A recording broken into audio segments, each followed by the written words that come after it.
Hello. Are you ready? I am. Dr. Rondra Willis Brown. I'm so excited.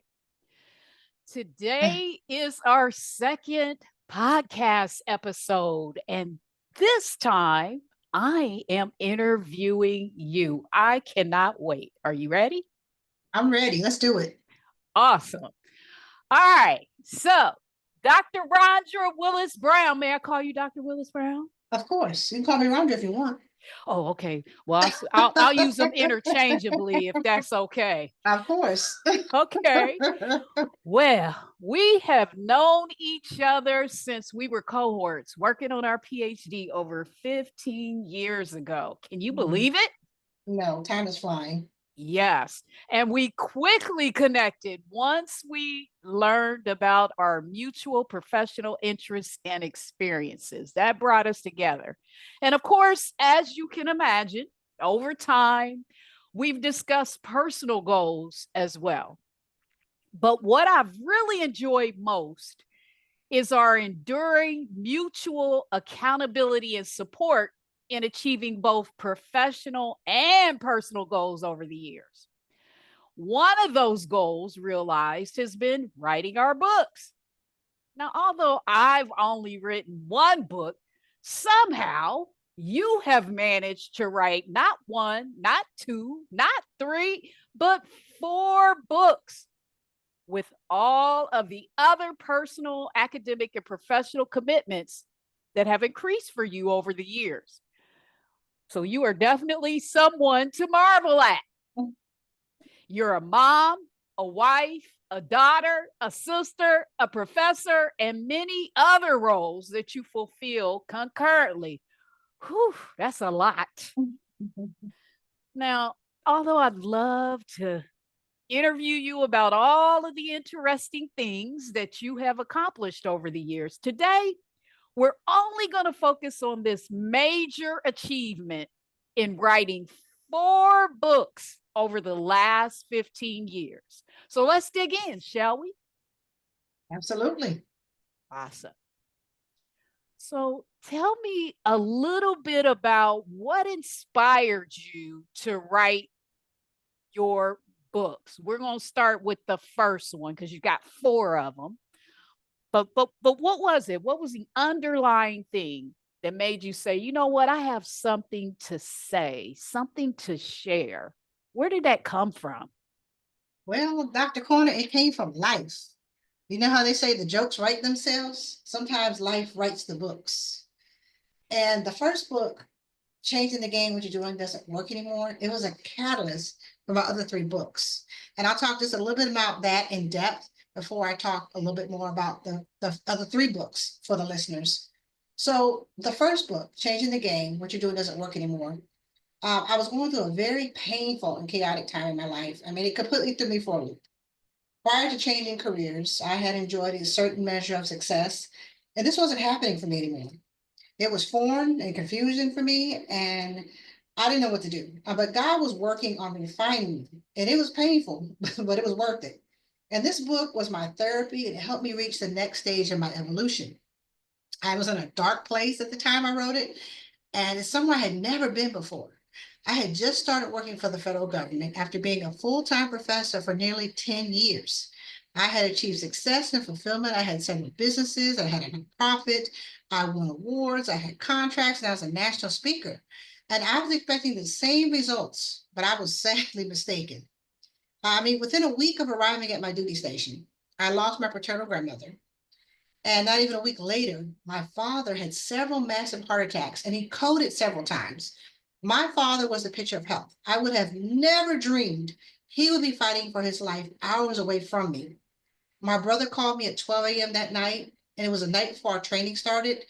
And at first, I thought it was his wife calling me because he's a police officer, and I was afraid that something had happened to him. But it was my brother, and he told me the news. I was floored. I didn't know what to do.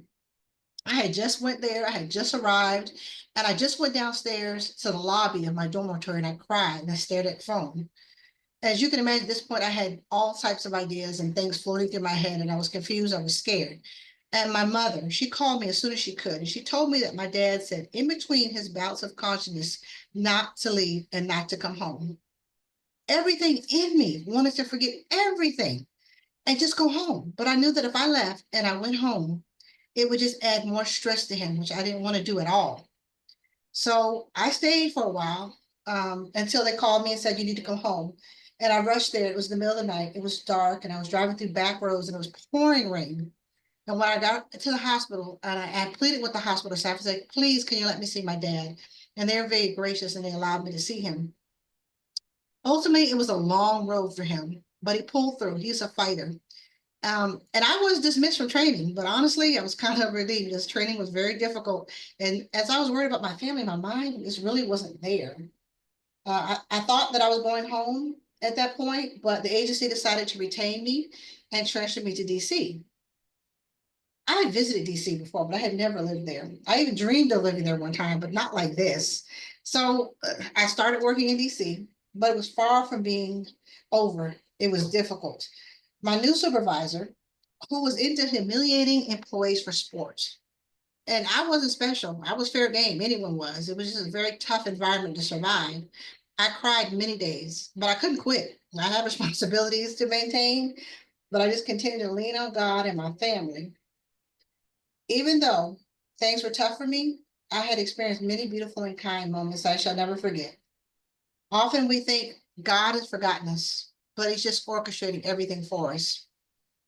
At my training, I had met a lady, and when she found out I was moving up there, she offered to let me stay with her. And she didn't even really know me, but she found it in her heart to reach out to me. I mean, we had so much fun those few weeks I lived with her. We're still good friends, and I'm forever grateful for her. And thankfully, I had another family friend who I'd known since I was 12 who lived not too far from me. And she helped me so much as I acclimated to my new life. And of course, there's my housemate. I had never had a housemate before, so this was interesting. And he would help me dig out the snow because there was lots of snow and lots of ice. And he just showed me everyday kindness. They were such a welcome beacon of light in all the darkness. So back to the supervisor. He would continue to humiliate everybody daily, and my efforts to protect myself failed, and I felt completely helpless. He told me finally, as I was able to secure another position within the agency, that it would not be easy to replace me, which was shocking to me because I always felt he had disdain for me. He explained that he could train someone to do the other jobs, but my job was a bit more difficult to replace, as our customers enjoyed working with me. Well, I took all that in and I appreciated his sentiment, but I was ready to launch into a different career, which I did. Fast forward a few more years, and I adopted my beautiful daughter, who is now a teenager. I often wondered, what if, what if, what if? What if I had completed my training instead of being transferred to a new duty station? But a family friend who was also a minister told me that I had to move to get my daughter. I can't imagine my life without her. She was the perfect fit for our family. I can't fathom life without her, and she isn't any more loved.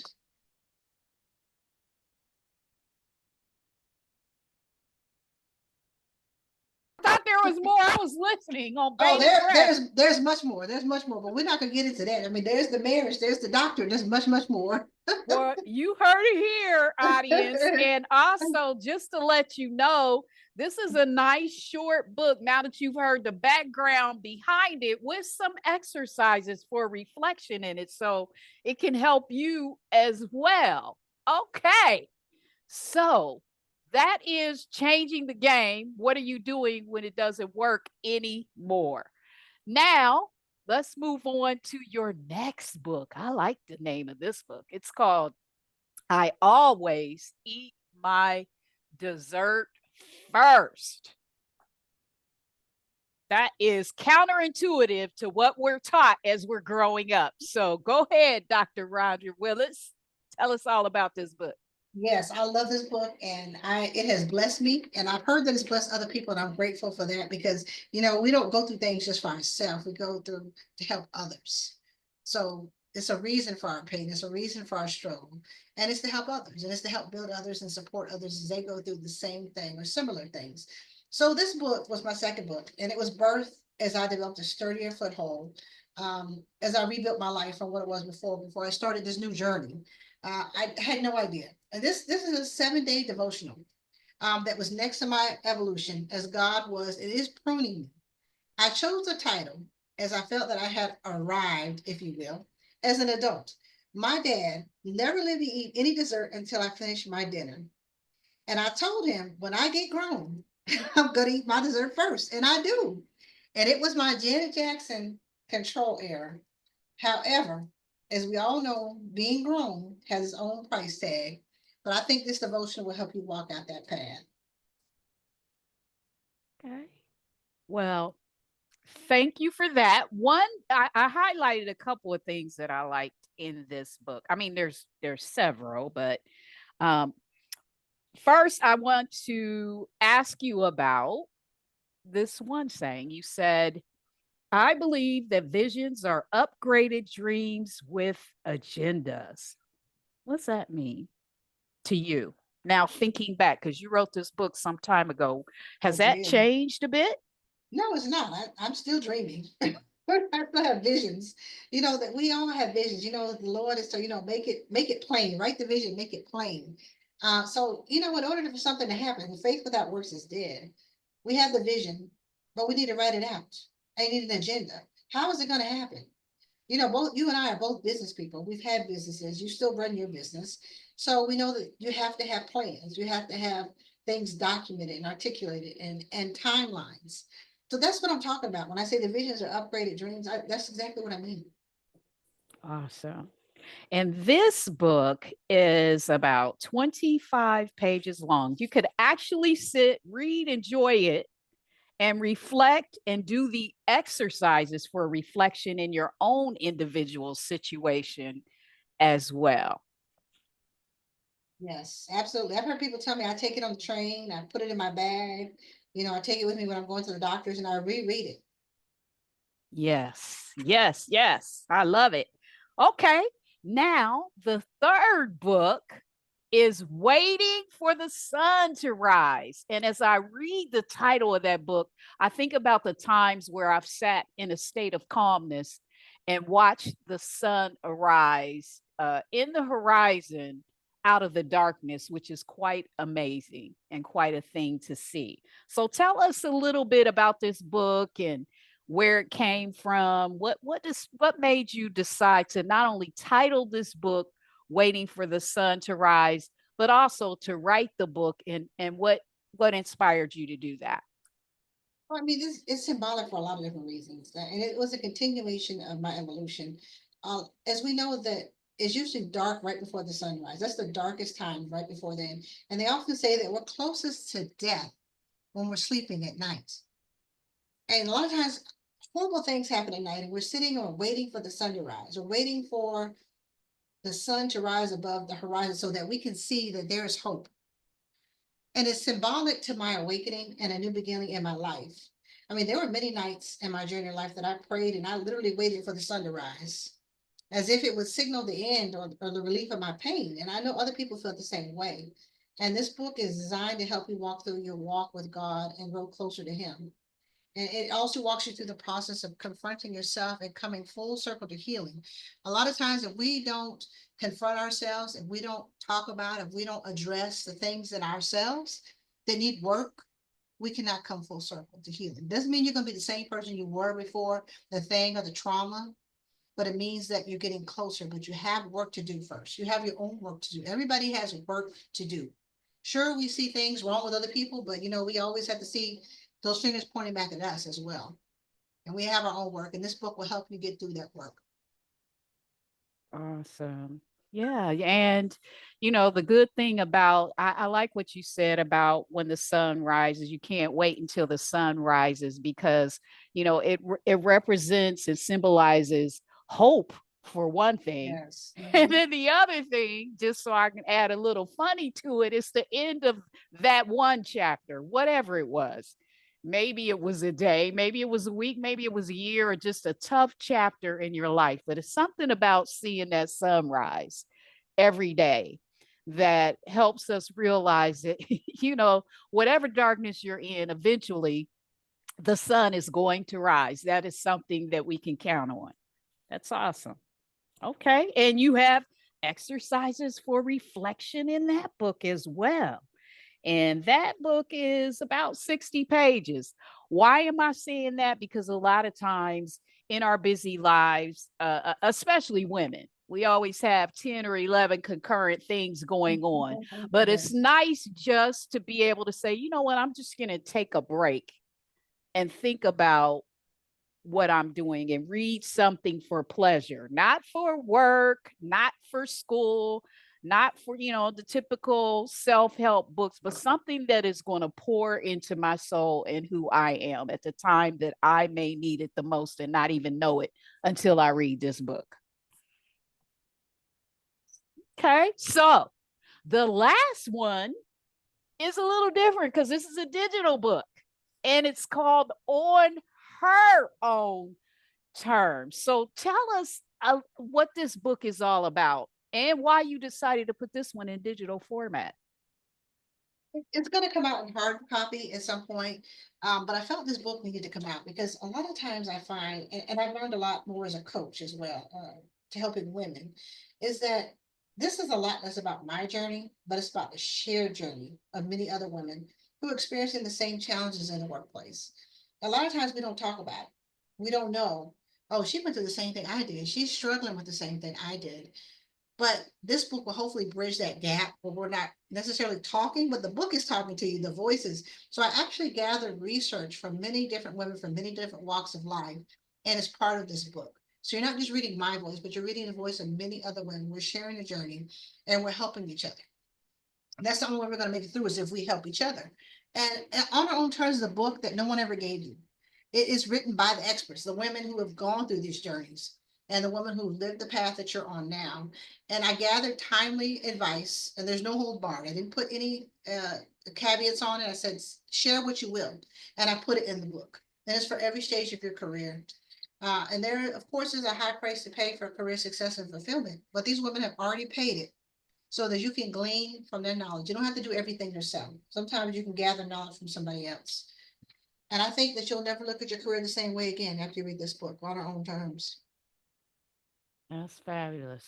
And I like what you said. It's great when you share because sometimes when we're walking through this journey of life and no one ever said it was going to be easy, it's something about knowing that, hey, there's other people who have had to overcome some of these potential challenges and barriers and learning from them on how they were able to overcome and continue their career, and also being a mother, a wife, or many other roles that women play, a sister, a friend, a coach, as you said. How do I continue that on? And sometimes it does feel very lonely, especially those of whom always have future goals that they're working on. You're always stretching yourself. It's nice to know that you are in company of other people that you can learn from. And whether that's through a book or through a digital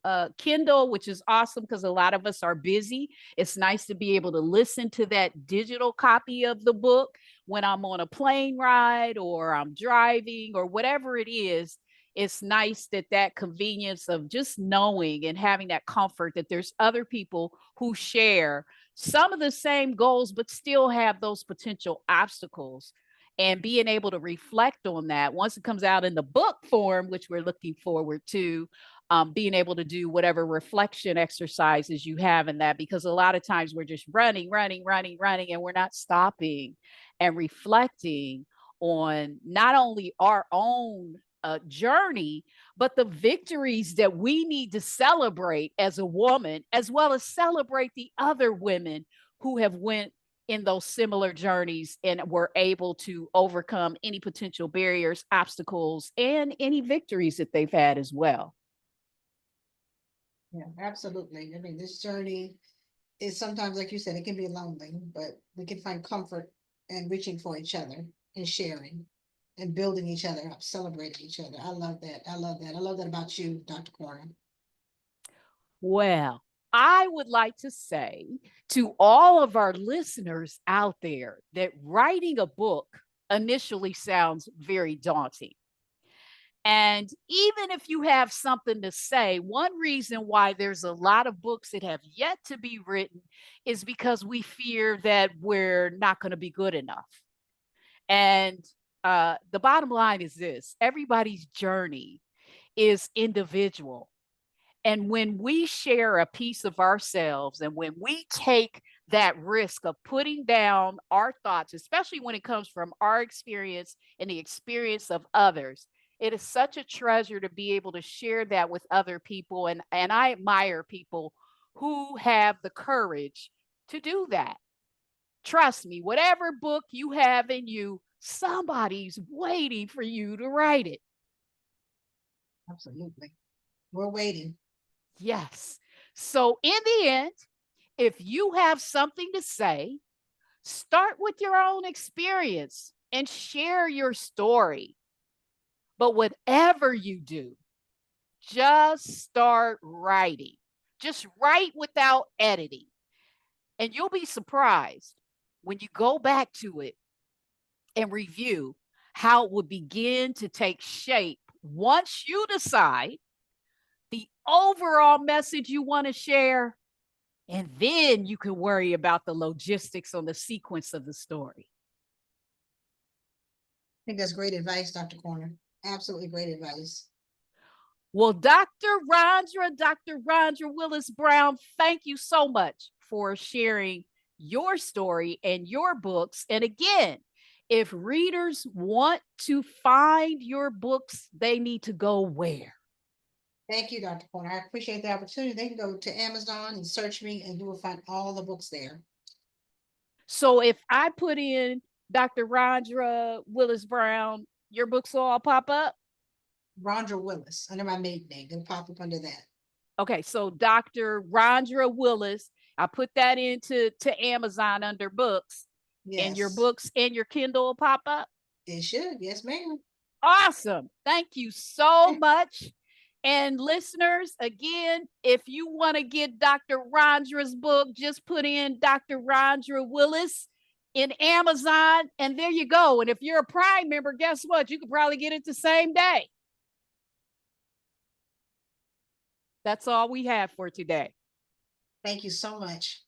Okay. And oh, Dr. Rondra, I did forget something. If people want to reach out to you, how would they contact you? Sure, they can reach me at Rondra Willis, RHONDRA at gmail.com. Fabulous. And everybody have a great upcoming week and stay tuned because we'll be doing another podcast next month.